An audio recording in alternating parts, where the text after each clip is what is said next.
आज की इस खास चर्चा में हम भारत के एक ऐसे स्थान की बात करने वाले हैं जो महज इतिहास का पन्ना या कोई पुराना खंडहर नहीं है। हम बात कर रहे हैं चित्रकूट की। सच्चे भक्तों और रामायण को गहराई से जानने वालों के लिए ना, ये कोई आम जगह बिल्कुल नहीं है।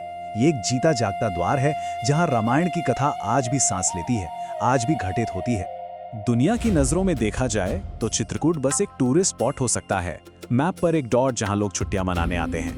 लेकिन जो लोग भक्ति के मार्ग पर हैं, उनके लिए ये अनुभव एकदम अलग है। उनके लिए ये एक सक्रिय आध्यात्मिक द्वार है। और ये कॉन्ट्रास्ट समझना बहुत जरूरी है कि आखिर लाखों लोग यहाँ खींचे क्यों चले आते हैं। इस पूरी यात्रा के पीछे एक बहुत ही गहरा विश्वास है, वो ये कि भगवान श्री राम इस वन को छोड़कर कभी गए ही नहीं। जी हाँ, मान्यता है कि वो आज भी यहाँ सूक्ष्म रूप में मौजूद हैं और सच्चे भक्तों को कभी कभी उनके दर्शन भी होते हैं। ये कोई बीती हुई बात नहीं है, बल्कि एक ऐसा सच है जिसे लोग आज भी महसूस करते हैं। यहाँ की प्रकृति को अगर देखें तो वो सिर्फ शांत खड़ी नहीं है, वो इस भक्ति में पूरी तरह से शामिल है। मतलब ऐसा लगता है जैसे पर्वत खुद कथा सुना रहे हों, नदियाँ लगातार मंत्र पढ़ रही हों। जंगलों में ना आज भी प्राचीन ऋषियों की तपस्या वाली एनर्जी फील होती है। यहाँ के पत्थरों पर अमर चरण चिन्ह है। प्रकृति और दिव्यता का ऐसा संगम शायद ही कहीं और मिले। तो चलिए अब बढ़ते हैं पवित्र जल और अनुष्ठानों की तरफ और बात करते हैं मंदाकिनी नदी के उस पावन प्रवाह की। शुरुआत करते हैं रामघाट से।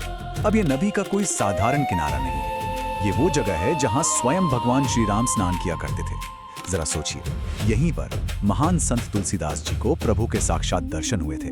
और आज भी हर शाम यहाँ जो दीपों की आरती होती है ना, वो इस घाट की उस पुरानी जागृत ऊर्जा को एकदम जीवंत कर देती है। अब इसी से जुड़ा है राघव प्रयाग। ये वो रहस्यमयी घाट है जहां माना जाता है कि श्री राम ने अपने पिता महाराज दशरथ को तिलांजलि दी थी।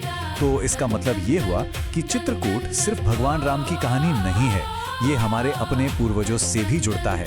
आज भी लोग यहाँ आते हैं ये विश्वास लेकर कि यहाँ किया गया पिंडदान उनकी पीढ़ियों और पितरों को परम शांति देगा।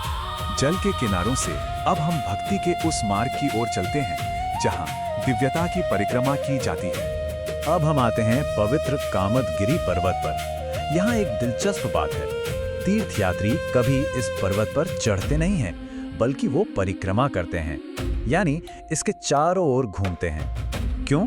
क्योंकि इस पर्वत को ही श्री राम का जीवित स्वरूप माना जाता है। इसके ऊपर पैर रखना तो सोच से भी बाहर है।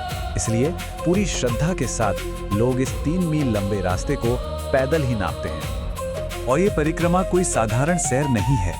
इस 3 मील के रास्ते में कई रहस्यमयी पड़ाव आते हैं, जैसे मुखारविंद, साक्षी गोपाल, चरण पादुका, लक्ष्मण मंदिर और भरत मंदिर। जब भक्त यहाँ से गुजरते हैं तो वो सिर्फ रास्ता तय नहीं कर रहे होते, वो असल में रामायण के पन्नों के बीच से गुजर रहे होते हैं। इन्हीं पड़ावों में एक बहुत ही खास जगह है चरण पादुका।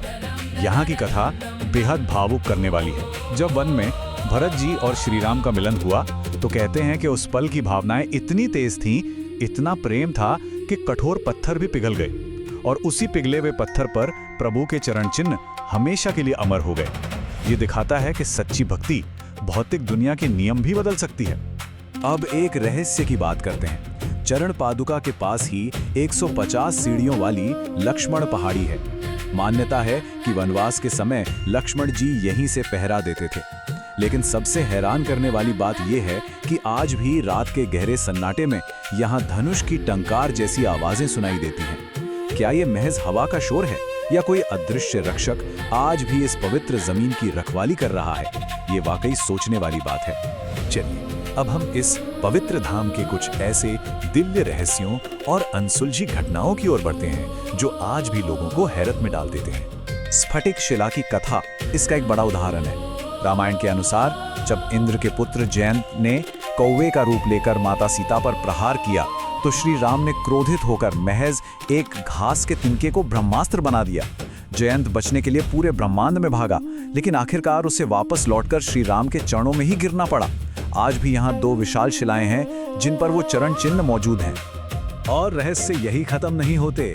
गुप्त गोदावरी गुफा के अंदर एक कुंड है जहां से लगातार पानी बहता रहता है। मजेदार बात यह है कि आधुनिक विज्ञान भी इस सवाल पर निशब्द है कि आखिर ये जल आ कहां से रहा है। इस पानी का असली स्रोत क्या है, ये आज तक कोई नहीं जान पाया है। और जब कोई इस गुप्त गोदावरी गुफा के अंदर जाता है ना, तो वो एक्सपीरियंस बिल्कुल अलग होता है। गुफा एकदम अंधेरी, संकरी और घुमावदार है। इसे भगवान श्री राम का गुप्त दरबार माना जाता है। जब अंदर से गुजरते हैं तो ऐसा लगता है जैसे समय रुक गया हो, मानो कोई पूरी तरह से किसी दूसरी ही रहस्यमयी दुनिया में आ गया हो।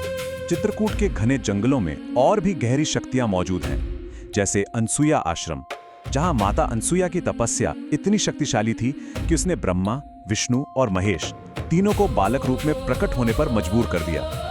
और फिर है भरतकूप, एक ऐसा कुआं जिसके बारे में कहा जाता है कि इसमें दुनिया के सभी पवित्र तीर्थों का जल मिला हुआ है।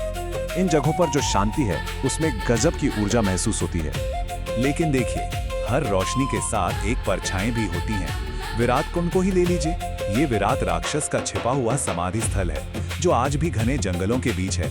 स्थानीय लोगों की माने तो रात के समय यहाँ से बहुत ही अजीब और बेचैन करने वाली आवाजें आती हैं। ये साबित करता है कि इन जंगलों ने सिर्फ दिव्य प्रकाश ही नहीं बल्कि प्राचीन अंधकार का इतिहास भी अपने अंदर समेटा हुआ है। अब हम इस यात्रा के आखिरी पड़ाव पर आते हैं, परम आध्यात्मिक अनुभव यानी दर्शन, प्रकाश और वो आंतरिक शांति जो यहाँ आकर मिलती है। कहा जाता है कि यहाँ का हर पत्थर एक कहानी सुनाता है और हर यात्री अपने भीतर एक नई शांति महसूस करता है। जो भी यहाँ आता है कभी खाली हाथ नहीं लौटता। सच में जो लोग यहाँ आते हैं वो सिर्फ तस्वीरें लेकर वापस नहीं जाते, वो एक गहरा एहसास लेकर जाते हैं कि इस जगह ने उन्हें भीतर से बदल दिया है। और ये आध्यात्मिक अनुभव सिर्फ इतिहास की बातें नहीं हैं। संत तुलसीदास जी के दर्शनों की बात तो हमने की, लेकिन आज के समय में भी कई साधु संत ये दावा करते हैं कि उन्होंने रात के अंधेरे में चित्रकूट के जंगलों में एक बहुत ही अद्भुत दिव्य प्रकाश देखा है। भले ही ये आस्था का विषय हो, लेकिन ये इस जगह के रहस्य को और भी गहरा कर देता है। तो इन सब बातों को जानने के बाद आखिरी सवाल यही उठता है, क्या चित्रकूट को सिर्फ इतिहास के पन्नों में दर्ज एक पुरानी जगह मान लेना चाहिए, या फिर ये वाकई एक ऐसा एक्टिव पोर्टल है, एक ऐसा द्वार है जहां रामायण की ऊर्जा आज भी सांस ले रही है। खैर, ये एक ऐसा रहस्य है जिसे शायद सिर्फ वहां जाकर ही पूरी तरह महसूस किया जा सकता है।